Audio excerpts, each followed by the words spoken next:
दंगल। बिहार के दंगल में आज हम बात करेंगे, क्या तेजस्वी यादव फंस गए हैं?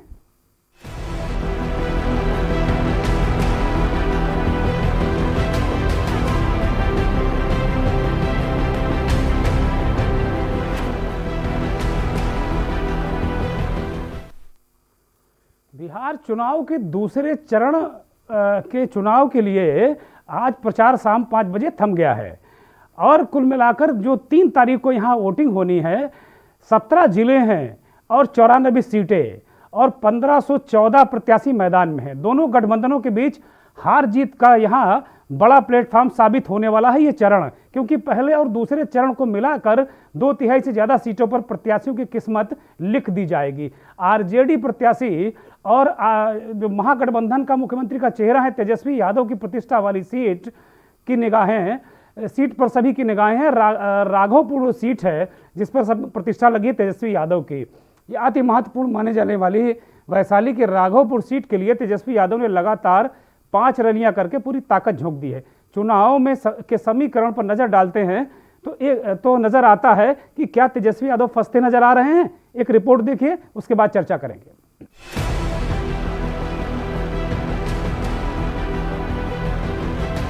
बिहार विधानसभा चुनाव के दूसरे चरण में राज्य की सियासी तस्वीर साफ होते दिख रही है।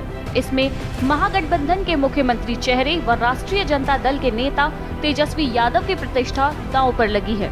वे वैशाली के राघोपुर से चुनावी मैदान में हैं। आरजेडी सुप्रीमो लालू प्रसाद यादव के समधी चंद्रिका राय भी इसी चरण में जेडीयू से परसा विधानसभा सीट पर भाग्य आजमा रहे हैं। वहीं लालू के लाल तेज प्रताप यादव ने हसनपुर विधानसभा सीट से नामांकन दाखिल किया है। चुनाव में विरोधी उनके तलाक का मामला उठाएंगे। ऐसा हुआ और अगर आरजेडी बचाव में हमलावर हुई तो ऐश्वर्या का भी पति तेज प्रताप पर हमला तय लग रहा है। दूसरे दौर में सबकी नजर 2 सीटों राघोपुर और हसनपुर पर सबसे ज्यादा टिकी रहेंगी।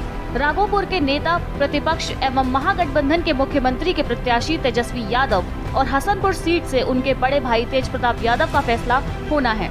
आपको बता दें कि ये वही राघोपुर सीट है जहां से राबड़ी देवी 2010 का चुनाव हार गई थी और बाद में तेजस्वी यादव यहीं से विजयी रहे थे। शायद यही कारण है कि तेजस्वी यादव को इस सीट को लेकर खासी चिंता है और इसलिए 15 चुनावी रैलियों में तेजस्वी ने 5 रैलियां इसी जिले में की हैं। वहीं दूसरे नजरिए से इसे नीतीश कुमार और सहयोगियों का पासा माना जा रहा है, जिससे तेजस्वी भयवश इसी जिले और सीट पर अपना फोकस रखे और दूसरी विधानसभाओं में प्रचार न कर सके और कामयाब भी रहे। वहीं तेज प्रताप यादव भी तेजी से जनसभाएं कर रहे हैं। तेजस्वी अपनी पुरानी सीट से ही चुनावी मैदान में है, जबकि तेज प्रताप ने इस बार महुआ के बदले हसनपुर को चुना है। उनका मुकाबला जेडीयू के राजकुमार राय से होगा, जो पिछले 2 बार से विधायक हैं। लालू परिवार के लिए राघोपुर को सुरक्षित दुर्ग माना जाता है। यहाँ से 1995 में पहली बार लालू प्रसाद चुनाव जीते थे। 2005 में राबड़ी देवी ने भी लालू की विरासत को बरकरार रखा था, लेकिन लालू परिवार के आधिपत्य को वर्ष 2010 में जेडीयू के टिकट पर सतीश राय ने राबड़ी को हराकर खत्म किया। अब की सतीश भाजपा की टिकट पर तेजस्वी के रास्ते में दीवार बनकर खड़े हैं और इसी दीवार के भंवर में तेजस्वी फंसे नजर आ रहे हैं। बिहार चुनाव के दूसरे चरण में नतीजे कुछ भी हों, लेकिन सबकी निगाहें हसनपुर और राघोपुर विधानसभा सीटों पर होगी। चुनाव के नतीजे बताएंगे कि ऊंट किस करवट बैठेगा। स्पेशल डेस्क के न्यूज इंडिया। तो दूसरे चरण का चुनाव प्रचार खत्म हो गया है और आज सबसे जो खास बात देखने को मिली कि जो राघोपुर सीट है, तेजस्वी यादव जहां से मैदान में है, मुख्यमंत्री का चेहरा है वो महागठबंधन का। आज जो तेजस्वी यादव की पूरे बिहार में 17 जिले और 94 सीटें, सबसे ज़्यादा सीटें इसी चरण में हैं। उसमें तेजस्वी यादव की 15 रैलियां थी, लेकिन इन सब चीज़ों, इन रैलियों को अगर देखा जाए, इनका जो पूरा रोड मैप देखा जाए तो 5 रैलियां वैशाली जिले में थी। राघोपुर विधानसभा सीट पर भी तेजस्वी यादव ने रैली की, वो उनकी अपनी सीट है। कुल मिलाकर अगर चर्चा की जाए, अगर देखा जाए तो एक सवाल जहन में बड़ा महत्वपूर्ण उठ रहा है कि क्या राघोपुर में तेजस्वी यादव फंस रहे हैं? क्या कहीं कोई संशय है, कोई सुबह है उनको? हालांकि 2015 में वो विधायक इसी सीट से बने थे, लेकिन उनकी मां राबड़ी देवी 2010 में ये सीट खो चुकी हैं, गंवा चुकी हैं और जो सतीश राय ने ही उन्हें हराया था, वही सतीश राय इस बार सामने है भाजपा के कैंडिडेट के रूप में तेजस्वी यादव के। तो इसे इस दृष्टि से देखा जा सकता है। दूसरे नज़रिए से अगर देखा जाए तो ये कहा जा सकता है कि आज जो दूसरे चरण का सबसे महत्वपूर्ण रण है, उसमें जो महत्वपूर्ण सीटें हैं, महत्वपूर्ण जिले हैं, उसमें जो सत्ता पक्ष है यानी एनडीए तेजस्वी यादव को क्या वैशाली में घेरने में कामयाब रहा है कि वो जो 15 रैलियां उनकी थी उसमें 5 रैलियां वो केवल उन्होंने वैशाली में उनको अकेले करनी पड़ी। वैशाली में राघोपुर और महुआ सीट भी है। ये वही महुआ सीट है जिससे पिछले चुनाव में 2015 के चुनाव में तेजस्वी के बड़े भाई तेज प्रताप यादव विधायक थे, लेकिन संशय या कोई रणनीति इसकी वजह से तेज प्रताप इस बार महुआ सीट छोड़कर समस्तीपुर की जो सीट है, समस्तीपुर जिले की जो सीट है हसनपुर, वहाँ से इस बार उम्मीदवार हैं। हसनपुर दूसरे चरण में नहीं है, तीसरे चरण में है। वो हसनपुर का चुनाव तीसरे चरण में होना, अंतिम चरण में होना है, इसलिए आज हसनपुर फोकस नहीं था, आज वैशाली और राघोपुर फोकस में था। तो इसे इस दृष्टि से देखा जा सकता है कि क्या एनडीए तेजस्वी यादव को घेरने में कामयाब रहा या तेजस्वी यादव फंस रहे हैं, या जो उनकी परंपरागत ही तेज प्रताप की सीट थी महुआ, वो भी फंस रही है। तो आप अगर देखें तो आज ज़्यादातर रैलियाँ महुआ में हुई हैं, राघोपुर में हुई, वैशाली जिले में ही घूम घूम कर चक्कर काटते रहे तेजस्वी यादव। इन तमाम चीज़ों पर हम चर्चा करेंगे। हमारे साथ पटना से वरिष्ठ पत्रकार सुजीत श्रीवास्तव जुड़ गए हैं। सुजीत जी, बहुत बहुत स्वागत है के न्यूज़ में। आप सुन रहे होंगे मुझे कि क्या तेजस्वी यादव फंस गए हैं, क्या गिर गए हैं, क्योंकि एक मुख्यमंत्री की कैंडिडेट को 5 रैलियां एक ही जिले में करनी पड़ी हों, वो भी बेहद क्रूशल टाइम, बेहद महत्वपूर्ण समय है कि आज प्रचार का अंतिम दिन था। दुर्गेंद्र जी, मैं यहाँ एक बात जरूर कहना चाहूंगा। अगर आप महागठबंधन में देखें तो महागठबंधन में तेजस्वी यादव को अगर छोड़ दिया जाए तो वहां पर आप इस चीज की गणना कर सकते हैं कि वहां महागठबंधन में तेजस्वी के अलावा कौन स्टार प्रचारक का चेहरा है। सबसे बड़ी बात यह है, क्योंकि तेजस्वी यादव, इसमें कहीं कोई शक नहीं है कि महागठबंधन में सीएम पद के उम्मीदवार भी हैं वो, और वो एक चेहरा के रूप, वो एक स्टार प्रचारक के रूप में है। जहां तक राघोपुर की बात है, बिल्कुल आपने सही कहा, राघोपुर में खुद राबड़ी देवी 2010 में अपनी सीट को लूज कर चुकी हैं, और अभी तेजस्वी यादव की लड़ाई उन्हीं सतीश कुमार राय से है, जो पिछली बार उनको कई टक्कर दे चुके हैं। इस बार भी जो इनपुट्स हमारे पास है, ऐसी बात नहीं है कि तेजस्वी वहां से लैंडस्लाइड विक्ट्री कर रहे हैं या उनको एक झटके में वहां जीत मिल रही है, नहीं, लेकिन सतीश राय वहां पे बहुत कड़ी टक्कर उनको दे रहे हैं, इसमें कहीं कोई शक नहीं है। पहली बात। दूसरी बात यह है कि ये भी हो सकता है कि वो अपनी जीत की मार्जिन को और बढ़ाने के लिए, जीत की मार्जिन को और आगे ले जाने के लिए, मतदाताओं में अपनी सशक्त उपस्थिति को दिखाने के लिए तेजस्वी यादव वहां पे मेहनत कर रहे हैं। मैं आपको बताना चाहूंगा, तेजस्वी यादव ने अपने पिताजी के ही रिकॉर्ड को तोड़ दिया है रैली के मामले में। मैं आपको ये इंटरेस्टिंग फैक्ट है, ये बिल्कुल सामने आया है। ये इसके पहले खुद लालू प्रसाद यादव के नाम पे ही 16 रैलियां थी एक दिन की। तेजस्वी यादव ने 17 रैली हेलीकॉप्टर से की, और 2 रैली अगर सड़क प्रचार के माध्यम से, सड़क के माध्यम से किया, तो अगर जोड़ दिया जाए तो 19 रैलियां 19 हो जाए। ये एक बहुत इंटरेस्टिंग फैक्ट है। और एक चीज मैं और यहाँ बताना चाहूंगा, दूसरे नंबर पे पप्पू यादव है, जो कि तकरीबन 3-3.5 घंटे हर रोज हवाई यात्रा में अपनी गुजार रहे हैं। देखिए, बात यहाँ पे है कि तेजस्वी यादव के अलावा अगर आप उठा के देखेंगे तो महागठबंधन में आपको कोई ऐसा नहीं दिखेगा जो स्टार प्रचारक की भूमिका में। आप कांग्रेस में देख लें, कांग्रेस में अगर कोई आता भी है चुनाव प्रचार करने के लिए तो वो दिल्ली से आता है। प्रदेश स्तर पे वैसी कोई चीज, वैसे कोई नेता नहीं दिख रहे हैं जो तेजस्वी की तुलना में भीड़ को इकट्ठा कर सके। इसमें भी आपने देखा होगा, तेजस्वी की जितनी भी सभाएं होती हैं उसमें बहुत बड़ी मात्रा में उनको वोटर सुनने के लिए आ रहे हैं। ये तेजस्वी की लोकप्रियता को भी बता सकता है कि तेजस्वी उनके बीच में काफी लोकप्रिय है। और मैंने आपसे एक चीज ये कहा कि ये भी हो सकता है कि वो अपनी जीत की मार्जिन को और आगे बढ़ाने की भी कोशिश कर रहे हो।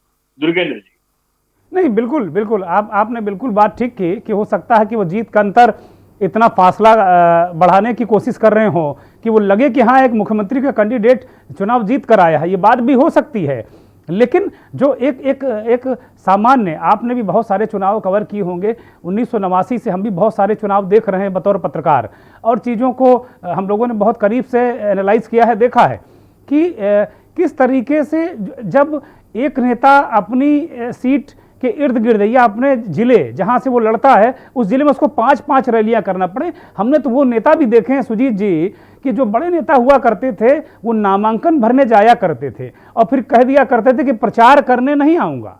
वहाँ के नेताओं से, वहाँ की जनता से कहते थे नामांकन वाले ही दिन कि प्रचार करने नहीं आऊँगा, जिता के खबर दे देना। मैंने ऐसे कई नेताओं को देखा है और वो दिल्ली या लखनऊ में बैठकर ही टेलीफोन से खबर लिया करते थे और उनके जीत का सर्टिफिकेट भी उनके प्रतिनिधि लिया करते थे, नेताजी सर्टिफिकेट भी लेने नहीं आया करते थे। ऐसे नेताओं को हमने सुना है और एक दो नेताओं को देखा भी है, ऐसे नेताओं के बारे में सुना भी है। लेकिन अगर एक मुख्यमंत्री की कैंडिडेट को 5-5 रैलियां एक ही जिले में करनी पड़ी हो, मेरा थोड़ा सा इसको अलग तरीके से देखते हैं, मैं इसको अलग तरीके से थोड़ा समझाने की कोशिश करता हूं कि अगर यही रैलियां 17 जिले हैं, 94 सीटें, अगर 17 जिलों में डिवाइड हो जाती, एक ही रैली अगर वैशाली में, राघोपुर में हो जाती, 5 रैलियां उनको नहीं करनी पड़ती, तो 4 रैलियों का तेजस्वी का जो बेनिफिट है, तेजस्वी का तेज वहाँ कहीं महागठबंधन को दूसरे जिलों में नसीब हो जाता, तो मुझे लगता कि आखिरी दिन था प्रचार का, महागठबंधन के लिए बेहतर होता। लेकिन क्योंकि आरजेडी और महागठबंधन के जो लोग हैं उनकी अपनी रणनीति होगी, वो अलग बात है। लेकिन महुआ सीट भी तेज प्रताप ने क्यों छोड़ी, एक ये भी बड़ा सवाल है। सुजीत जी, दर्शक ये जानना चाहते हैं कि महुआ सीट छोड़कर वो हसनपुर चले गए जो तीसरे चरण में, समस्तीपुर बिहार की वो सीट है। तो और ये महुआ में भी मुझे लगता है कि कोई उनका अत्यंत करीबी ही व्यक्ति चुनाव लड़ रहा होगा, तो महुआ भी प्रतिष्ठा है कि तेज प्रताप की सीट है, अब कहीं हार ना जाएं। तो महुआ और राघोपुर, 2 प्रतिष्ठा वाली सीटों के चक्कर में 5-5 रैलियां। देखिए दुर्गेंद्र जी, मैंने अभी आपको बताया जो सतीश कुमार राय हैं, जो पिछला इलेक्शन जिन्होंने लूज किया था, वो लूज करने के बाद भी लगातार क्षेत्र में बने रहे, ये उनके लिए सबसे बड़ी प्लस पॉइंट है।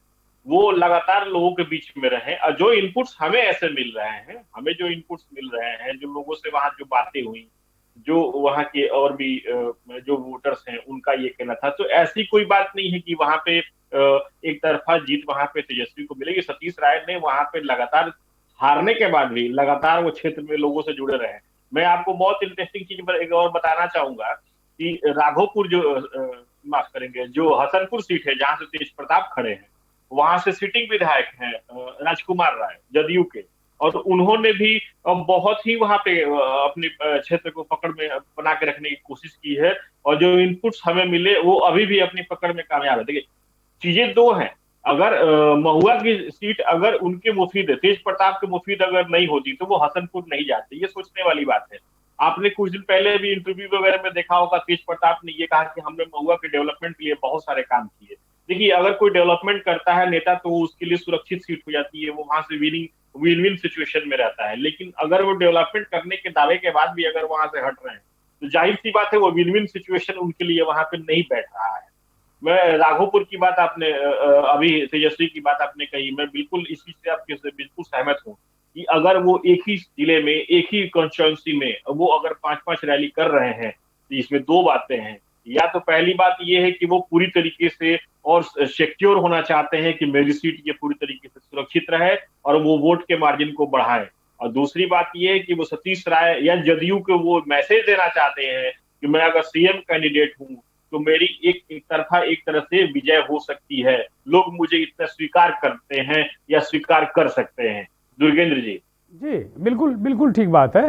अब जैसे आपने एक बड़ा महत्वपूर्ण पक्ष रखा कि जो महत्वपूर्ण बात बताई आपने कि जो महागठबंधन है उसमें कोई दूसरा चेहरा नहीं है। मुझे लगता है कि कांग्रेस हवाई नेताओं को लेकर वहाँ आती है और 1-2 रैलियाँ राहुल गांधी करते हैं, जिनका बहुत बिहार से सरोकार नहीं है, राष्ट्रीय नेता है राहुल गांधी।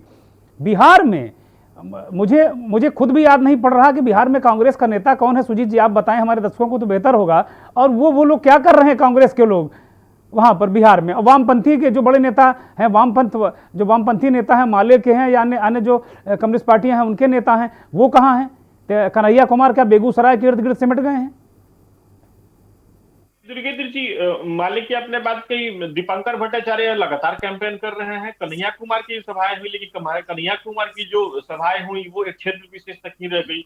इनफैक्ट उनको अगर महागठबंधन के एक घटक दल है वो, तो उनको महागठबंधन के लिए पूरे बिहार में उनको जाना चाहिए था। खैर वो पार्टी का मामला है कि वो किसे कहाँ ले जाती है सभा कराने के लिए। जहां तक आपने कांग्रेस की बात कही, ये बिल्कुल सही बात है। इनफैक्ट जो बिहार के वोटर्स हैं, जो कांग्रेस के वोटर्स हैं, वो खुद हम लोगों से सवाल करते हैं। और औपचारिक बातें बहुत सारे लोगों से हमारी होती है, हमेशा होती है, चुनाव के दौर में बातचीत ही हो रही है। वो इस चीज को दबे स्वर में स्वीकार करने से कहीं कोई गुरेज नहीं कर रहे हैं कि कांग्रेस पे क्या कोई यार ऐसा चेहरा। सजीत जी, असित नाथ तिवारी बिहार कांग्रेस के प्रवक्ता हैं, वो बहुत वरिष्ठ पत्रकार भी रहे हैं, लंबे समय तक टीवी और प्रिंट मीडिया और तमाम डिजिटल माध्यमों में लंबी पारी खेली असित नाथ तिवारी ने। वो नेता हो गए, हमारे पूर्व सहयोगी हैं और लगातार हम सबसे उनका एक करीबी रिश्ता रहा है और अभी भी है। असित नाथ तिवारी हमारे साथ जुड़ गए हैं। असित जी, बहुत बहुत स्वागत है आपका के न्यूज़ में। हम लोग चर्चा कर रहे थे कि तेजस्वी यादव क्या गिर गए हैं। एक जिले वैशाली में 5-5 रैलियां करनी पड़ रही हैं मुख्यमंत्री कैंडिडेट को अपनी सीट बचाने के लिए। ये क्या संदेश जा रहा है बिहार में असित? देखिए, अंतिम चरण में सबकी रैलियां ज्यादा हो जाती है। आप देखिए, प्रधानमंत्री को एक दिन में 4 रैलियां करनी पड़ी। प्रधानमंत्री नरेंद्र मोदी को बिहार में एक दिन में 4 रैलियां करनी पड़ी। और 30 साल के एक लड़के के खिलाफ आपने देखा होगा कि पूरी मोर्चाबंदी हुई है, चारों तरफ से घेरने की कोशिश हो रही है। तो ये अंतिम चरण में चुनाव प्रचार में ऐसी तेजी रहती है, हर बार रहती है और हर तरफ से रहती है। दुर्गेंद्र जी, आज उन्होंने 15 रैलियां की। उन्होंने अपने पिता लालू यादव का रिकॉर्ड कल शनिवार को तोड़ा। 19 रैलियां उन्होंने की। लालू यादव ने 17 रैलियां 16 रैलियों का रिकॉर्ड था लालू यादव का, और शनिवार को तेजस्वी यादव ने 19 रैलियां की। 17 रैलियां मंच के और 2 सड़क पर उन्होंने कर दी। ये एक रिकॉर्ड है। लेकिन आज 15 रैलियों में से 5 रैलियां वैशाली जिले में अकेले उनको करनी पड़ी। ये एक संदेश क्या जा रहा है कि क्या वहां कुछ गड़बड़ है? क्या तेजस्वी यादव फंस रहे हैं या कोई और कारण है? असित जी, देखिए, क्या है कि राघोपुर उनका अपना विधानसभा क्षेत्र है और वहाँ गांव-गांव से ये खबर आ रही थी कि भाई लोग चाह रहे हैं कि तेजस्वी आए, लोग चाह रहे हैं तेजस्वी आए। और तेजस्वी यादव लगातार दूसरे जगहों में व्यस्त रहे, अपने क्षेत्र में जा ही नहीं पाए। तो जनभावना का ख्याल रखना पड़ता है, कार्यकर्ताओं की बात सुननी पड़ती है एक राजनेता को। आप जैसे संपादक है तो आपको अपने कुलीग की बात सुननी पड़ती है। हमारी बात भी कभी आपको सुननी पड़ी थी, मुझे खूब याद है भाई। हम जब कुलीग आपके हुआ करते थे तो हम अपनी राय रखते थे और आपको कई बार हमारी बात सुननी पड़ती थी। तो राजनेताओं को भी ये करना पड़ता है, अपने कार्यकर्ताओं की बात उन्हें सुननी पड़ती है। और वैशाली देखिए लोकतंत्र की जमीन है, लोकतंत्र, दुनिया को लोकतंत्र वैशाली की जमीन ने दिया। तो बड़ी जागृत जमीन है वो। गांव गांव से लोगों की मांग थी कि तेजस्वी आए, तेजस्वी आए। 2 कार्यक्रम तो पहले से तय ही नहीं थे, वो अचानक उन्हें करने पड़े। भीड़ ने उन्हें रोक लिया कि नहीं, आपको उतरना होगा, हमारे बीच बोलना होगा। तो 2 कार्यक्रम वो तय नहीं थे और उन्हें लोगों के दबाव में वहां उतरना पड़ा। तो ये एक नेता की लोकप्रियता है दुर्गेंद्र जी। हाँ, निश्चित तौर पर अगर प्रधानमंत्री नरेंद्र मोदी को देखें तो आज उनका टारगेट असित जी एक तरीके से फोकस रहे हैं तेजस्वी यादव, और वो बार बार वही बात कर रहे हैं लालू के जंगल राज की। तो क्या जो एनडीए है वो क्या उसी पिच पर खेलना चाहता है जिस पर खेलता है वो जनता के सामने उसका एक अलग मतलब अलग तरीके से चुनाव को ले जाना चाहता है? नहीं, देखिए, एनडीए जो है ना वो पूरी तरह से गोएबल्सवादी हो गया है। आपको याद होगा हिटलर का एक सलाहकार था गोएबल्स, और गोएबल्स ने हिटलर को सुझाव दिया था कि एक झूठ खड़ा करो और उस झूठ को इतनी बार दोहराओ कि लोग उसे ही सच मान लें। तो इस तरह से वो लगातार झूठ पर झूठ स्थापित करता गया गोएबल्स। यही काम एनडीए के लोग करते हैं। और मैं इसीलिए सबको कहता हूं, किसी भी चैनल पर होता हूं, किसी भी पत्रकार से बात कर रहा होता हूं, तो मैं कहता हूं कि भाई जंगल राज का मतलब क्या? अपराध के आंकड़े कौन जारी करता है? अपराध के आंकड़े न तो असित नाथ तिवारी जारी करते हैं और न ही वहां स्टूडियो में बैठे दुर्गेंद्र चौहान जी जारी करते हैं। अपराध के आंकड़े जारी करता है एनसीईआरबी। और एनसीईआरबी की आप रिपोर्ट देखेंगे दुर्गेंद्र जी तो आप चौंक जाएंगे कैसे कम बेस हुआ है। ये इसको ऐसे समझिए, चोरी की घटनाएं जो लालू राबड़ी शासनकाल है उसके मुकाबले नीतीश कुमार के शासनकाल में कम हुई है, लेकिन रेप और गैंग रेप की घटनाओं में 75% की बढ़ोतरी हुई है। अब आप बताइए हीनियस क्राइम कौन सा है? चोरी वाले आंकड़े लेके मोदी जी उतर आएंगे, लेकिन रेप वाले आंकड़े पर वो चुप हो जाएंगे। वो चोरी वाले आंकड़े दिखाएंगे देखो कम हो गया अपराध, लेकिन रेप वाले आंकड़ों पर चर्चा नहीं करेंगे। मोदी जी और मोदी जी की पूरी टोली जो है, इनफैक्ट ये लोग गोएबल्सवादी लोग हैं। ये झूठ बोलते हैं, फिर पूरी टीम उस झूठ को दोहराने लगती है और तब तक दोहराती है जब तक कि लोग उसे सच न मान लें।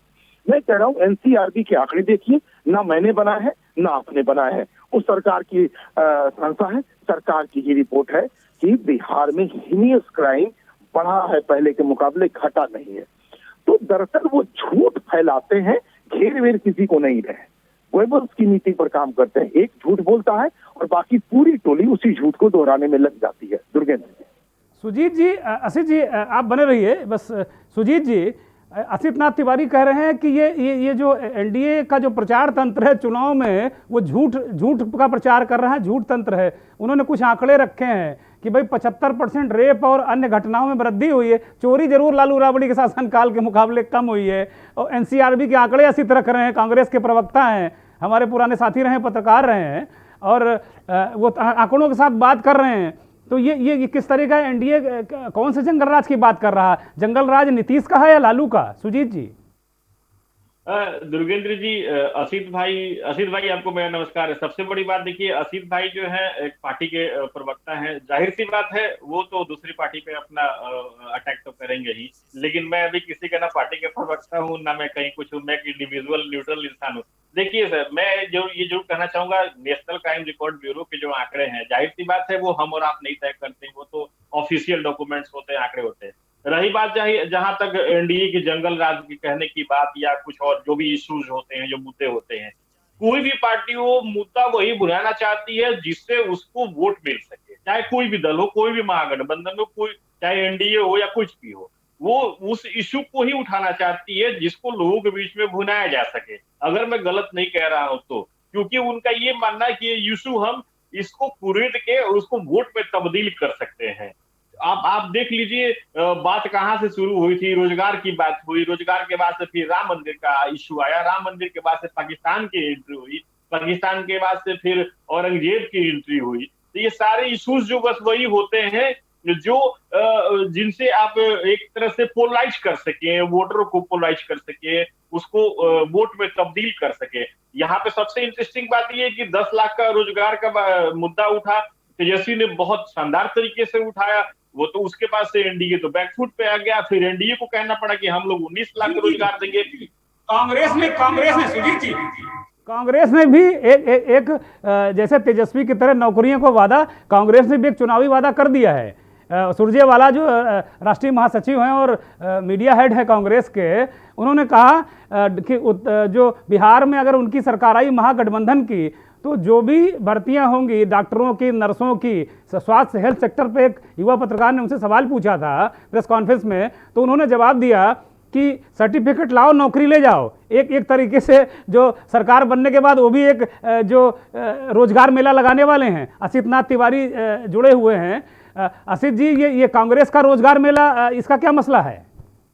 देखिए, ये इसमें एक व्यवस्था ये सोची गई है कि भाई आप सर्टिफिकेट लाइए, सर्टिफिकेट का वेरिफिकेशन होगा, और वेरिफिकेशन में अगर सब कुछ ठीक रहा और आप योग्य हैं तो आपको नौकरी दी जाएगी। ये जो एक लंबी चौड़ी प्रक्रिया अख्तियार कर ली गई है, 5-5 चरणों की परीक्षाएं हो रही हैं, 5-5, आप मुझे बस ये बताइए कि एक लड़का जिसने एमबीबीएस किया, एमबीबीएस करने के बाद उसने एमडी या एमएस किया, अब उसकी नियुक्ति के लिए भी आप उससे 3 चरण की परीक्षाएं लीजिएगा।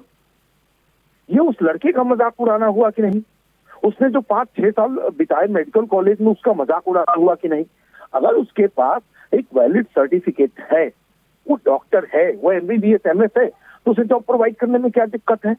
तो ये कोशिश की जा रही है कि भाई आप सर्टिफिकेट लाइए, एक जो सरकारी तरीका होता है जांच करने का, जांच करेंगे, सर्टिफिकेट सही है तो आप नौकरी लीजिए, हमसे, हमारे यहाँ वैकेंसी है, नौकरी लीजिए। दुर्गेंद्र जी। असित जी, एक बहुत और महत्वपूर्ण चीज़ इस समय चिराग पासवान ने एक और आज बयान दिया है कि नीतीश कुमार एनडीए छोड़ जाएंगे और वो महागठबंधन की तरफ उनका रुख होगा। 24 में वो प्रधानमंत्री के खिलाफ नजर आएंगे। ये कौन सी भविष्यवाणी कर रहे हैं चिराग पासवान? युवा नेता हैं। जीतन राम मांझी ने भी एक बयान दिया है कि चिराग पासवान और जो तेजस्वी यादव में दुरंभ संधि है, आपस में ये मिले हुए हैं, जैसे भाजपा और लोजपा की बात दूसरे लोग करते हैं। ये क्या ये घमंजा है बिहार के चुनाव में? देखिए, कुछ राजनीतिक दलों के बारे में तो आप भी जानते हैं कि चुनाव से पहले और चुनाव के बाद उनका स्टैंड अलग अलग होता है। तो ये नीतीश कुमार महागठबंधन के साथ भी सरकार चला चुके हैं, आपको याद ही है, 6 महीने की सरकार चली है कांग्रेस, राजद और नीतीश कुमार की गठबंधन की, उससे पहले वो भाजपा के साथ थे। फिर गठबंधन तोड़ा, चुनाव में वो कांग्रेस और राजद के साथ रहे, सरकार चलाई 6 महीने और फिर वो भाजपा के साथ चले गए। तो लोजपा का पूरा इतिहास आपको पता है, जिसकी सरकार उसके पैरोकार। तो इसलिए इस तरह के दलों को लेकर पहले कोई भविष्यवाणी नहीं की जा सकती। चुनाव से पहले किसी के साथ रहते हैं, चुनाव के बाद ही किसी के साथ रहते हैं। ये लोग संपर्क कर भी रहे हैं और इनका स्वागत भी किया जाना चाहिए। इसलिए स्वागत किया जाना चाहिए कि राजनीतिक दलों की एक आकांक्षा होती है कि मजबूत सरकार बने। चुनाव से पहले जिन गठबंधन में रहते हैं, जब जनता के बीच जाते हैं तो एक नया अनुभव लेकर आते हैं चुनाव के दौरान। इसलिए चुनाव के बाद वो नए गठबंधन में चले जाते हैं, पुराना छोड़ के, क्योंकि अनुभव शायद अच्छा नहीं रहता चुनाव के दौरान।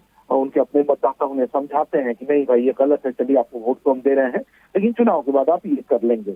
तो आप जब देखेंगे कि भाई तेजस्वी जी चाह रहे हैं, लोजपा के चिराग जी चाह रहे हैं कि तेजस्वी जी मुख्यमंत्री बने।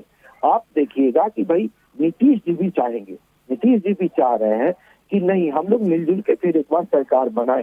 तो ये सब कुछ दिखेगा आपको आने वाले दिनों में। दुर्गेंद्र जी, बहुत बहुत धन्यवाद असितनाथ तिवारी जी आपका हमसे जुड़ने के लिए और तमाम जानकारी देने के लिए। यहाँ एक ब्रेक का वक्त हो गया है सुजीत जी, ब्रेक के बाद लौटेंगे तो कुछ और मुद्दों पर हम लोग चर्चा करेंगे।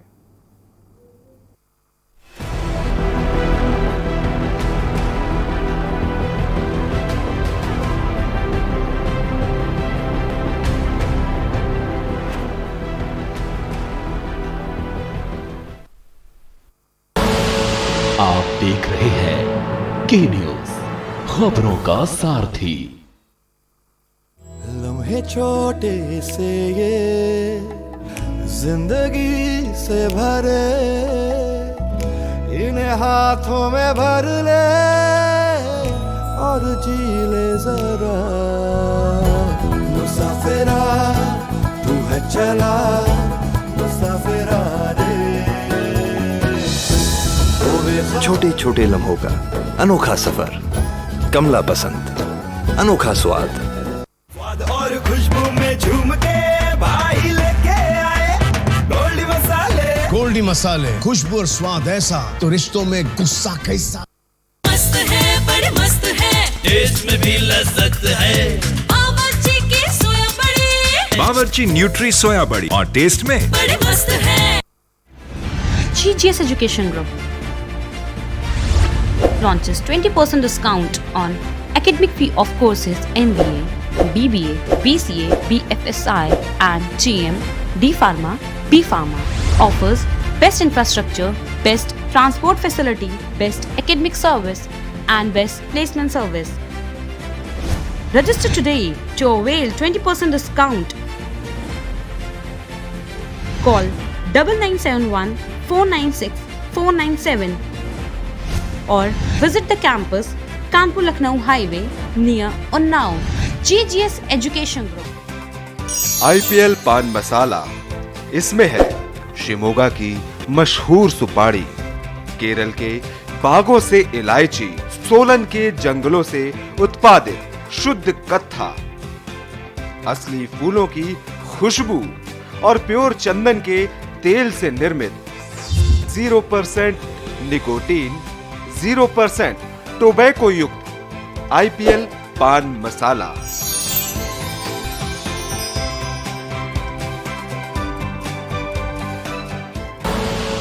आप देख रहे हैं के न्यूज, खबरों का सारथी।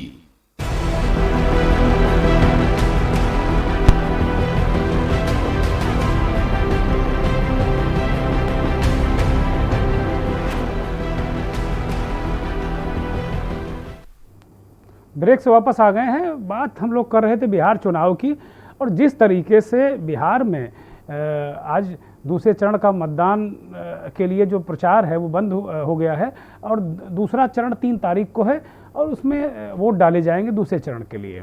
इसमें महत्वपूर्ण सीटें राघोपुर है, तेजस्वी यादव की सीट है, महुआ एक सीट है, हालांकि यादव परिवार का कोई व्यक्ति वहाँ नहीं लड़ रहा है इस बार। पिछली बार तेजस्वी के बड़े भाई तेज प्रताप वहाँ चुनाव लड़ रहे थे, लेकिन कोई न कोई निश्चित तौर पर उनका करीबी व्यक्ति वहाँ महागठबंधन की टिकट पर चुनाव लड़ रहा है।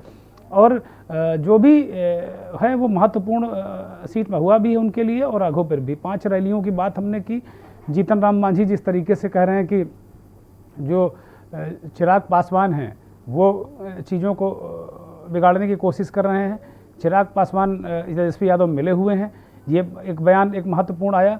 और इसी तरीके से ये भी कहा जा रहा है कि नीतीश कुमार, चिराग पासवान ने एक हमला क्यों कहा, नीतीश कुमार इस चुनाव के बाद जब उनकी दुर्गति हो जाएगी और वो बिल्कुल उनकी सीटें कम हो जाएंगी तो मुख्यमंत्री तो बनने वाले नहीं, वो एनडीए छोड़कर भागेंगे और महागठबंधन की ओर रुख करेंगे। ये कई तिलिस्म नज़र आ रहे हैं, ये इस तरह की कई तिलिस्मी बातें वहाँ बिहार के चुनाव में नेता कर रहे हैं चुनाव प्रचार में। सुजीत जी से लगातार हम जुड़े हुए हैं, पटना से वरिष्ठ पत्रकार सुजीत श्रीवास्तव जी हमारे साथ जुड़े हुए हैं। सुजीत जी, ये जो बयान है जीतन राम मांझी के, चिराग पासवान के, ये इनको किस तरीके से चुनाव में तवज्जो दी जानी चाहिए? दुर्गेंद्र जी, देखिए ये ऐसी बात नहीं है कि पहली बार जीतन राम मांझी ने इस तरीके से अटैक किया है चिराग पासवान के ऊपर। आपको याद होगा कि चिराग पासवान के ऊपर इसके पहले भी लगातार 2-3 बार बात कर चुके हैं, 2-3 बार बातें, वो अटैकिंग मूड में है। एक्चुअली देखिए होता क्या है ना कि जब किसी को ये लगे कि हमारे वोट बैंक पे अगर किसी और की नजर पड़ जाएगी तो वो थोड़ा सा इनसिक्योर फील करता है। मेरी इस मुद्दे पे 2-3 दिन पहले कुछ लोगों से बात हुई थी। चिराग पासवान के ऊपर जो मांझी का जो अटैकिंग जो मूड रहा है शुरू से उस पे, एक्चुअली इसको इस चीज से अगर देखा जाए, चिराग जो है इसमें कहीं कोई शक नहीं है कि रामविलास पासवान एक दलितों के बहुत बड़े नेता के रूप में थे और उनकी एक अलग पहचान थी। जीतन राम मांझी भी अपने आप को उसी तरह से प्रोजेक्ट करते हैं कि हम भी दलितों के बहुत बड़े नेता हैं। कहीं ना कहीं इसमें कश्मकश जो है उसमें अपने आप को बेहतर नेता साबित करने की है। आप इस चीज को देखिए, क्योंकि चुनाव के दौर में अगर इस तरह की बातें अगर सामने आती है तो ये बहुत सारे मैसेज छोड़ के चली जाती है कि मैं जो कह रहा हूं वही सही है। ये सारी चीजें जो है मतदाताओं के लिए ही होती है ये। और जहां तक बयान की बात है, मैं अभी आपको सुन रहा था, बयान तो खैर तिलिस्मी बयान तो आ ही रहे हैं, इसमें कहीं कोई शक नहीं। उपेंद्र कुशवाहा का भी बयान आया है कि चुनाव के बाद से तेजस्वी जो है वो बीजेपी से मिल सकते हैं।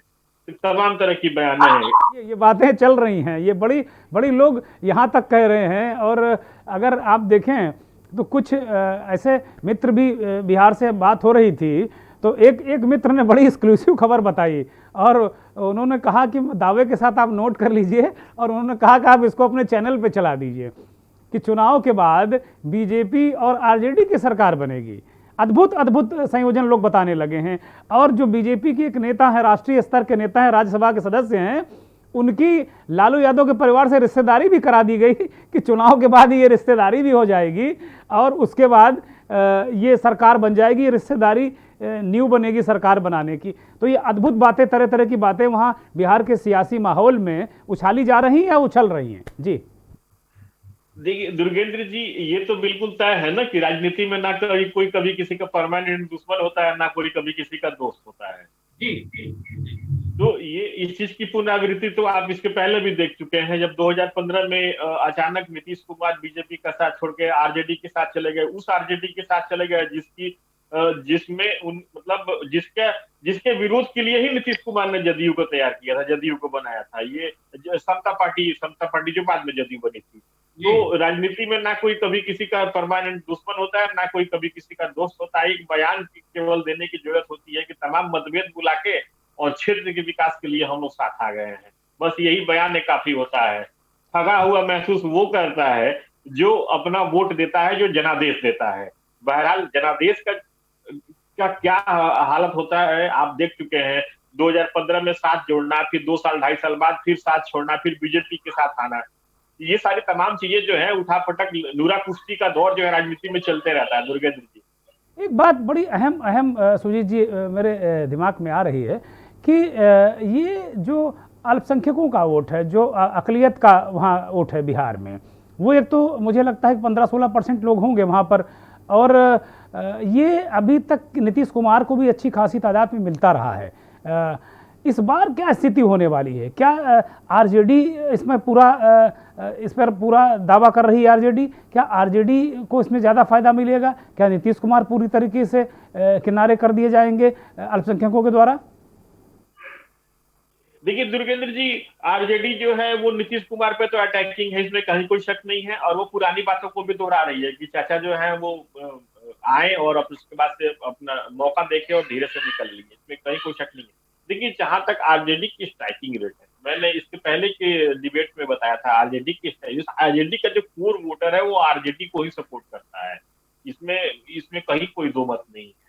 और जहां तक आप स्थिति की बात आपने कही, तो देखिए नीतीश कुमार का अपना वोट बैंक है और अपना एक केस है, अपना एक चेहरा है। वो जहां जा रहे हैं डेवलपमेंट की बात को दोहरा रहे हैं और उस पर वोट देने की बात कर रहे हैं। सीटें कितनी आ रही हैं और वोट कितने तब्दील हो रहे हैं, ये हमें इसके लिए थोड़ा सा इंतजार करना पड़ेगा 10 अक्टूबर को कि नूरा कुश्ती में कौन आगे रहा, कौन पीछे रहा। दुर्गेंद्र नहीं, निश्चित तौर पर इंतजार तो हम सभी को 10 अक्टूबर का करना, 10 नवंबर का करना ही पड़ेगा। लेकिन अभी जो मेरा जो सवाल था सुजीत जी, मेरे मन में इस बात को लगातार इस बात का उद्वेलन है कि जो अल्पसंख्यक वर्ग का वोट है, मुसलमानों का वोट है, वो नीतीश कुमार को अच्छा खासा मिलता रहा है। इसलिए जब भी नरेंद्र मोदी को जब बीजेपी ने अपना चेहरा बनाया था, तो नीतीश कुमार की जो एनडीए छोड़ने की सबसे बड़ी वजह यही थी कि मोदी एक हार्डलाइनर नेता हैं, एक हिंदू चेहरा है, कट्टर हिंदू चेहरा के रूप में उनको नीतीश कुमार मानते रहे हैं, और इसी वजह से उन्होंने बीजेपी का साथ छोड़ा था और वो अलग हुए थे ये कह के कि नहीं, हमको अब एनडीए में नहीं रहना क्योंकि मोदी स्वीकार नहीं है उन्हें। अब जब फिर वो एनडीए के साथ में हैं, नरेंद्र मोदी के साथ मंच शेयर कर रहे हैं, चुनावी सभाएं शेयर कर रहे हैं, लालू यादव का साथ छोड़ के वो 18 महीने की सरकार के बाद वो पहुंच गए हैं वापस एनडीए के साथ में, और तमाम चीज़ें जो इस बार जैसे उन्होंने सीएनआरसी का समर्थन कर दिया, 370 का समर्थन कर दिया, तमाम चीज़ें हो रही। तो क्या ये मुद्दे कहीं बिहार के अल्पसंख्यकों में कहीं कुछ चीज़ें मतलब कुछ मायने रख रहे हैं? क्या वो इन मुद्दों को कोई मायने है? और जो अल्पसंख्यकों की आबादी है वो कितने % बिहार में है? क्या आरजेडी को इसका फायदा मिलने जा रहा है? देखिए दुर्गेंद्र जी, यहाँ दो तरह के अल्पसंख्यकों का जो वोट है और उनका जो मत है वो दो तरह से।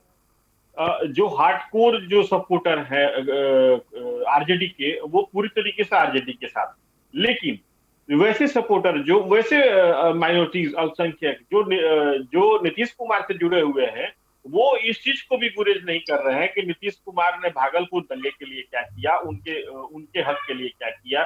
वो तमाम उन चीजों के बारे में बता रहे हैं लोगों को, जो बिहार सरकार की योजनाएं जो थी अल्पसंख्यकों के लिए, उसके बारे में लोगों को बता रहे हैं। मेरे 2-3 बहुत अच्छे अल्पसंख्यक नेता हैं जिनसे मेरी बातचीत होती रहती है, जो कि जदयू में है।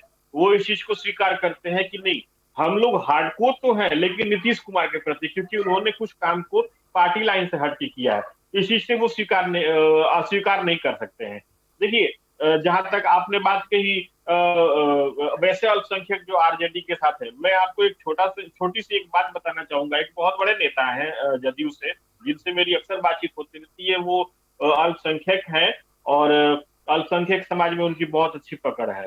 वो उन्होंने इस चीज को स्वीकार किया कि हम लोगों के पास ये चीजें थी, जब नीतीश कुमार के पहले के विकल्प के रूप में हमारे पास कुछ नहीं था, जब हम उस चीज को स्वीकार नहीं कर पा रहे थे, जो तथ्य सामने नहीं आ पा रहे थे, लेकिन हमने जब ये देखा कि नीतीश कुमार ने हमारे समाज के लिए इतना सारा काम किया है, तो कुछ चीजों को हम लोग भुला सकते हैं। कुछ चीजों का मतलब क्या था वो आप समझ सकते हैं। वो आप जो तमाम ऐसे मुद्दे जो अभी देश में बहुत बड़ी घटना के रूप में सामने आई थी, जिसके लिए शाहीन बाग हुआ, आप इस चीज को समझ सकते होंगे। तो उन्होंने ये कहा कि इस चीजों को हम लोग थोड़ी देर के लिए भूल सकते हैं, क्योंकि आफ्टर ऑल जो डेवलपमेंट का काम था वो नीतीश कुमार ने हमारे लिए किया। इसके पहले की जो भी गवर्नमेंट थी उसने हमें वोट बैंक के रूप में तब्दील किया। ये बहुत मार्के वाली बात थी, क्योंकि वहां पे दूसरी पार्टी के भी कुछ नेता थे, उन्होंने दबे चीज से इस बात को स्वीकार किया कि नीतीश कुमार ने हमारे लिए किया है, लेकिन चूंकि वो पार्टी लाइन से बंधे हुए हैं, इसलिए वो सिवाय विरोध के और कुछ नहीं कर सकते हैं। दुर्गेंद्र जी, बहुत इंटरेस्टिंग था ये मेरे लिए कि उन्होंने ऑफबीट इस चीज को स्वीकार किया कि नीतीश कुमार ने हमारे लिए भी बहुत कुछ किया है। तो जाहिर सी बात है कि नीतीश कुमार के प्रति अभी भी, जैसा कि एक चर्चा है कि जो प्रोग्रेसिव मुसलमान है बिहार का, जो प्रोग्रेसिव है, वो तो अभी भी नीतीश कुमार के साथ में है। उसके लिए सीए, एनआरसी या जो अन्य फैक्टर हैं वो बहुत मायने नहीं रखते हैं। लेकिन जो 2-4% फ्लोटिंग है, युवा है, वो मुझे लगता है जो युवा है वो तेजस्वी की तरफ अट्रैक्ट होता नजर आ रहा है, कहीं ना कहीं दिख रहा है एक यूथ के रूप में, और वो ये मुद्दे उठा रहा है। हम सुन रहे हैं, बिहार में देख रहे हैं, ये मुद्दे भी उठा रहा है वो कि नहीं इस मुद्दे पर नीतीश ने ऐसा कर दिया, उस मुद्दे पर हमारे साथ नहीं रहे। तो ये मुद्दे भी कहीं ना कहीं ज़रूर मुझे लगता है बिहार में जो एक ताज़ा तौर पर हम लोग बात कर लेते हैं कि जो 94 सीटें हैं सुजीत जी, जिन पर 3 तारीख को मतदान होना है, वो उन सीटों में कौन बड़े नेता हैं? अगर आप हमारे दर्शकों को बता सकें कि वो कौन बड़े नेता हैं तेजस्वी के अलावा, जो चुनाव जिनका चुनाव होना है 3 नवंबर को जो मतदान होगा, और वहाँ की क्या स्थिति है, क्या इंटरेस्टिंग समीकरण है, और इस राउंड में आरजेडी और जो महागठबंधन है उसकी स्थिति क्या होने वाली है? क्या कोई मोटा मोटा अनुमान लग पा रहा है आपको? हाँ दुर्गेंद्र जी, मैं आपको ये जरूर बताना चाहूंगा कि इस राउंड में भी बहुत इंटरेस्टिंग फैक्ट्स सामने आए हैं। आपने देखा, जैसा कि मैं आपको बताना चाहूंगा राघोपुर पे नो डाउट तेजस्वी खड़े हैं और ये हॉट सीट है, ये इसमें कहीं कोई शक नहीं है। अब आप चले आइए, मैं बांकीपुर की बात कहूंगा। बांकीपुर नितिन नवीन यहाँ से विनिंग सिचुएशन में हमेशा रहते हुए हैं, चले आए हैं, और यहाँ से वो ये भी हॉट सीट बनी हुई है। यहाँ पे थोड़ा सा सीन अलग है। यहाँ पे शत्रुघ्न सिन्हा के बेटे ने अपनी दावेदारी ठोकी है, लव सिन्हा वहां पे सनसनी बन के आई, पुष्पम प्रिया चौधरी भी यहाँ से दावेदारी ठोक रही है। इसके अलावा जो मैं आपको कुछ और सीटों के बारे में जरूर बताना चाहूंगा, जैसे सिवान जो है, ये प्रतिष्ठा का विषय रहता है हमेशा आरजेडी के लिए। वहां पे अवध बिहारी चौधरी है, और सबसे इंटरेस्टिंग बात है कि वहां पर जो उनके अगेंस्ट में है वो ओम प्रकाश यादव है, जो कि एमपी रह चुके हैं। वो एमपी रह के वहां पे अपनी विधायक की दावेदारी जो है वहां पे ठोक रहे हैं। इसके अलावा अगर आप शिवहर जो कॉन्स्टिट्यूएंसी है, वहां से कभी क्षत्रियों के नेता मानने जाने वाले आनंद मोहन के लड़के चेतन आनंद वहां से अपनी दावेदारी ठोक रहे हैं राजद से, और वहां पे उनका मुकाबला सरफुद्दीन से है, जो कि सिटिंग विधायक है। अगर आप फिर छपरा में आएंगे तो छपरा में राजद के बाहुबली नेता माने जाने वाले प्रभुनाथ सिंह के लड़के जो है रणधीर सिंह, वो वहां से अपनी दावेदारी ठोक रहे हैं। इसके अलावा राजगीर सीट है, राजगीर सीट पे जो अभी हरियाणा के राज्यपाल है सत्यदेव नारायण आर्य, उनके लड़के कौशल किशोर जदयू से अपनी दावेदारी दे रहे हैं। इसके कुछ ऐसे भी लगभग 3 ऐसे मंत्री हैं मेरे संज्ञान में जो इस फेज में अपनी जी सुजीत जी, हम आएंगे। एक ब्रेक का इशारा हो रहा है, हमारे सहयोगी कह रहे हैं कि ब्रेक लेना बहुत जरूरी है, तो हम एक छोटा सा ब्रेक ले रहे हैं, और ब्रेक के बाद जब लौटेंगे तो जो सीटों का गणित है, कौन कहां से चुनाव लड़ रहा है, इस गणित पर हम जरूर बात करेंगे।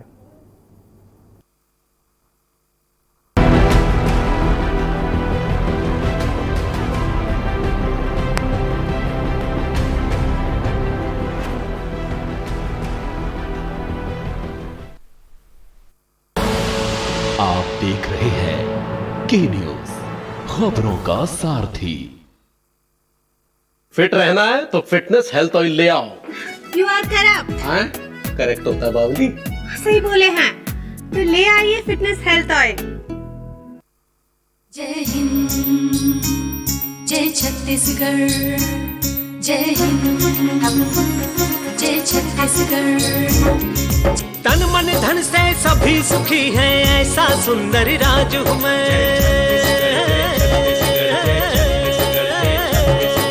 कल तक जिसको पिछड़ा समझा, बढ़ता हुआ आज हूँ मैं।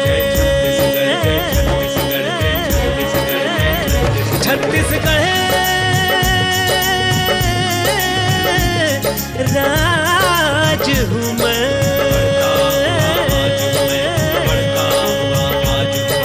बस्तर दशहरा राजिम का त्योहार हूँ मैं। माँ कौशल्या महामाई की महिमा हूँ मैं। माँ दंतेश्वरी बमलाई की गरिमा हूँ मैं।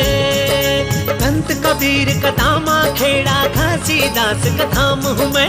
वल्लभाचार्य की जन्मभूमि शबरी का राम हूँ मैं। चित्रकूट का बहता झरना बारसूर का बस्तर मैं।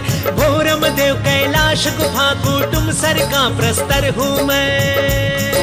रामगिरी की रंगशाला हूँ मैं। गहिरा गुरु की संस्कृति का मतवाला मैं। वीर नारायण गुंडा बहादुर सा बलिदानी हूँ मैं। अरे इस चंदन माटी में उपजे मोर ध्वज सा दानी हूँ मैं। इतिहास पुरातन संस्कृति पर्यटन इन सब की जान हूँ मैं। तीजा पोरा ठठरी खुरमी चीला की पहचान हूँ मैं। इनके अलावा अब छत्तीसगढ़ की पहचान में शामिल है गरीबों, किसानों, मजदूरों, महिलाओं, युवाओं और वनाश्रितों को सक्षम बनाने वाली भूपेश सरकार की ये योजनाएं। किसानों के लिए राजीव गांधी किसान न्याय योजना, पशुपालकों के लिए विश्व की अपनी तरह की अनूठी गोधन न्याय योजना, वनाश्रितों को वनाधिकार पट्टे जारी करने में देश में अग्रणी व कोरोना काल में भी शिक्षा का निर्बाध प्रवाह जारी करने वाली और देश के सबसे स्वच्छ राज्य का तमगा हासिल करने वाली सरकार अब छत्तीसगढ़ की नई पहचान बन चुकी है। साथियों, जय जोहार। आप सब छत्तीसगढ़ वासियों को छत्तीसगढ़ राज्य स्थापना दिवस की गाढ़ा गाढ़ा बधाई। कोरोना संक्रमण के कारण हमने इस वर्ष राज्योत्सव सादगी से मनाने का निर्णय लिया है, लेकिन हमारे उत्साह में कोई कमी नहीं है। हम अपनी उन समस्त विभूतियों को नमन कर उनको याद करते हैं जिन्होंने छत्तीसगढ़ राज्य की स्थापना का सपना देखा, उनके लिए संघर्ष किया और उनके सपना को साकार किया। जय छत्तीसगढ़। छत्तीसगढ़ प्रस्तुति जनसंपर्क संचालनालय छत्तीसगढ़। खुदी को आजमाया है तो ये अंदाज आया है, खुदी को आजमाया है तो ये अंदाज आया है। तुम में भी मैं हूं, शुद्ध प्लस पान मसाला। आप देख रहे हैं के न्यूज, खबरों का सारथी।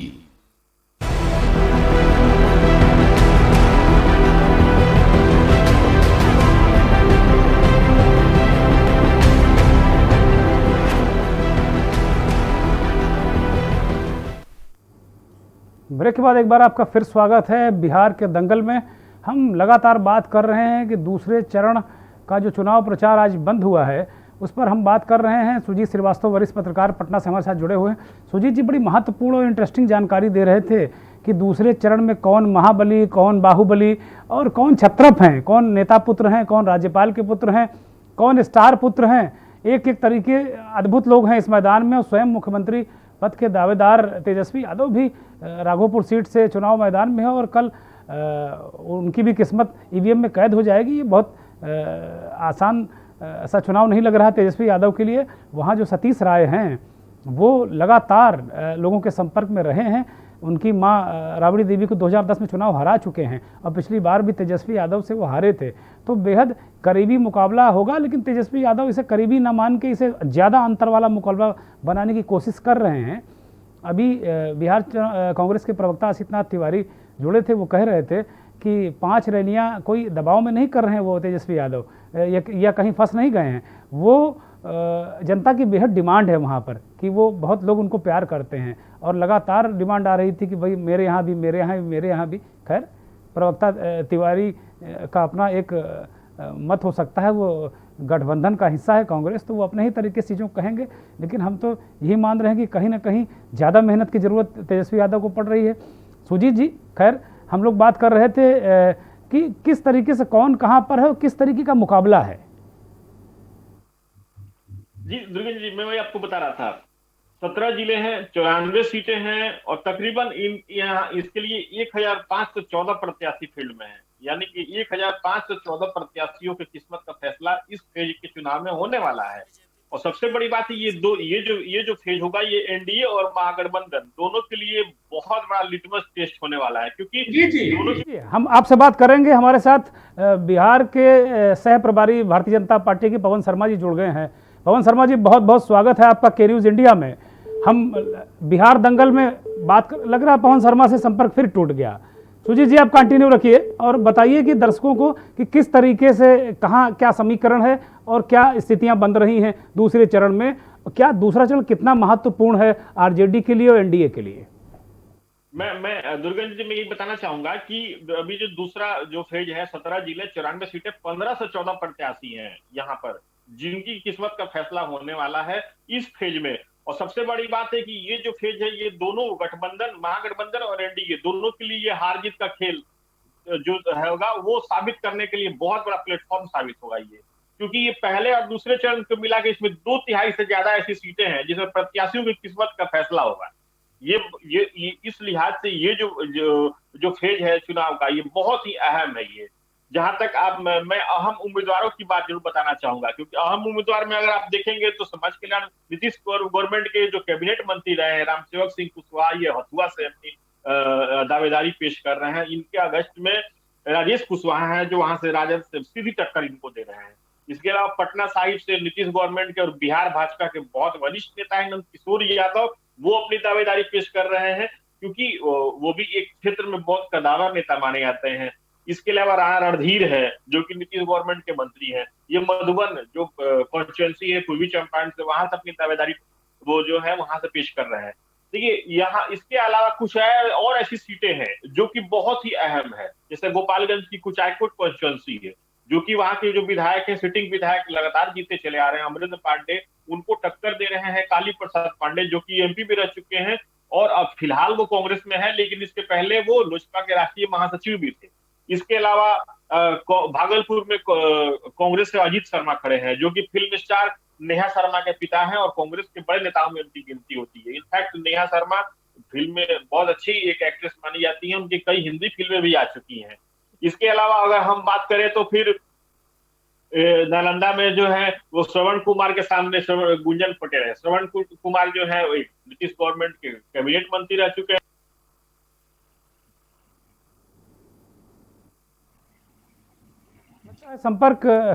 संपर्क गड़बड़ा गया है, कुछ तकनीकी दिक्कतें हैं और सुजीत जी से लगातार हम इसी संदर्भ में बात कर रहे थे, संपर्क कट गया और सुजीत जी शायद फिर हमसे जुड़ गए हैं। सुजीत जी अपनी बात को जारी रखें। दुर्गेश जी मैं ये कह रहा था कि दूसरा फेज जो है ये एक लिटमस टेस्ट हो जाएगा ये इस चुनाव के लिए, क्योंकि इसके बाद से जो थर्ड फेज होगा वो थर्ड फेज केवल एक बस संख्या के घटाने और बढ़ाने की औपचारिकता पे ये निर्भर करेगा। एक और कॉन्स्टिट्यूएंसी है जिसको मैं बताना चाहूंगा, छपरा में है परसा, जहां से लालू प्रसाद के समधी चंद्रिका राय खड़े हैं जदयू से। ये जो चीजें हुई थी वहां पे तेज प्रताप की शादी को लेकर, ये सारी चीजें जो है जग जाहिर हो गई थी। वो भी एक हॉट सीट बनी हुई है। चंद्रिका राय की जो बेटी है ऐश्वर्या जो कि तेज प्रताप की पत्नी है, उन्होंने खुद अपने पिता के लिए अपना कमान संभाला हुआ है और वो खुद सुजीत जी काफी ऐसे राजनीतिक परिवार से ताल्लुक रखते हैं, दरोगा प्रसाद राय के परिवार से ताल्लुक रखते हैं और दरोगा प्रसाद राय बिहार के मुख्यमंत्री भी रहे हैं, मुझे जहां तक जानकारी है, और बहुत कद्दावर नेता रहे। तो ऐसे परिवार से ताल्लुक रखने वाले राजनीतिक परिवार पीढ़ी दर पीढ़ी ऐसे नेता हैं। तो चंद्रिका राय के खिलाफ वहां जो आरजेडी का प्रत्याशी है उसकी क्या स्थिति है, लोग जानना चाहेंगे कि क्या चंद्रिका राय भारी पड़ रहे हैं या कहीं मुश्किल में फंसे नजर आ रहे हैं। वहां राजद ने वहां पे छोटेलाल राय को उतारा है। मेरी परसा के कुछ लोगों से मेरी बात हुई थी, तकरीबन 5-7 दिन पहले मेरी बात हुई थी, तो उन लोगों ने इस चीज को इमोशनली एक्सेप्ट कर लिया है, वो इस चीज को इमोशनली देख रहे हैं। चुनाव का नतीजा क्या होगा ये मुझे नहीं पता, लेकिन वहां के जो ज्यादातर लोग हैं उन्होंने इस चीज को इमोशनली एक्सेप्ट कर लिया कि हमारे विधायक और हमारे जो अभी जो फाइट कर रहे हैं जो प्रत्याशी, उनकी बेटी के साथ गलत हुआ, ऐसा नहीं होना चाहिए। वो वोट में कितना तब्दील होगा वो राम जाने, वो मुझे नहीं पता, लेकिन उन लोगों ने इस चीज को इमोशनली एक्सेप्ट कर लिया है। और ये वोट में ये चीजें बहुत मायने लगती है जब आप किसी बात को इमोशनली अगर अटैच कर लेते हैं तो। दुर्गेश जी मुझे बिल्कुल सही कहा आपने सुजीत जी, बिल्कुल सही कहा। मुझे याद है, मैं जब एक बार कभी चुनाव यात्रा पर निकला था, उत्तर प्रदेश के हमीरपुर इलाके में गया था, तो वहाँ ये एक बात, ये जो इमोशन की बात आपने कही ना, तो वहाँ की रानी एक सरीला स्टेट है वहाँ पर, तो रानी सरीला चुनाव लड़ रही थी, लगातार वो सिटिंग विधायक थी, निर्दलीय विधायक होती नज़र आ रही थी। और वहाँ पर ये स्थिति थी कि लोग बहुत नाराज़ थे रानी सरीला से, वो कह रहे थे इस बार हम सबक सिखा कर रहेंगे। उस दौर के मुख्यमंत्री चंद्रभानु गुप्त चुनाव लड़ रहे थे, उपचुनाव लड़ रहे थे, और रानी सरीला भी मैदान में थी, और ये था कि चंद्रभानु गुप्त की जीत निश्चित है, तय है। रानी सरीला को लोग सबक सिखाने में तुले थे, और चंद्रभानु गुप्त सिटिंग चीफ मिनिस्टर थे, उपचुनाव लड़ रहे थे विधानसभा जाने के लिए। बस एक जनसभा में चंद्रभानु भानुगुप्त ने कह दिया कि रानी का डोला तो इस बार हम ही ले जाएंगे। बस फिर क्या था, सरीला के लोग नाराज हो गए, उसे अपने मान स्वाभिमान और अपमान से जोड़ लिया और उसके बाद चंद्रभानुगुप्त चुनाव हार गए, सिटिंग मुख्यमंत्री चुनाव हार गए। तो इस तरीके की चीज़ें होती हैं, इमोशनल चीज़ें होती हैं। तो जाहिर सी बात है कि जब बेटी के अपमान का मसला है तो जाहिर सी बात है कहीं ना कहीं ये चीज़ें आ रही होंगी। जी मैं वही आपको बता रहा था, अभी कुछ दिन पहले नीतीश कुमार ने अपनी वहां सभा की थी, जिसमें नीतीश कुमार ने के साथ मंच पे चंद्रिका राय तो थे ही, उनकी बेटी भी थी। उनकी बेटिया ने इनफैक्ट नीतीश कुमार का पैर छूकर उनसे आशीर्वाद भी लिया था। उनकी बेटी ने भी उसी मंच से लोगों को संबोधित किया जिसपे नीतीश कुमार जी थे, और उन्होंने भी उसके बाद वो किया। देखिए, सबसे बड़ी बात ये कि ये एक इतना बड़ा इशू है ये, जो कि कहीं छुपा नहीं है। मीडिया में तमाम तरह की चीजें सामने आती रहती हैं इन दोनों परिवार के खटपट के बीच में। अंदरूनी बातें क्या है वो तो वो दोनों परिवार ही जानते हैं, लेकिन इस चीज को, इसमें कहीं कोई शक नहीं है कि इस इलेक्शन में परसा के लोगों ने इमोशनली, बहुत ही इमोशनल तरीके से इसको एक्सेप्ट कर लिया है। वो इसको अपनी बेटी के तौर पे देख रहे हैं, अपनी बेटी और अपने घर की बात के तौर पे देख रहे हैं, जो कि मुझे लगता है कि मतदान में एक बहुत ही बड़ा एक फैक्टर हो सकता है चुनाव के दौरान। बहुत बहुत शुक्रिया, बहुत बहुत धन्यवाद सुजीत जी के न्यूज़ से जुड़ने के लिए और तमाम हमारे दर्शकों को जानकारी देने के लिए।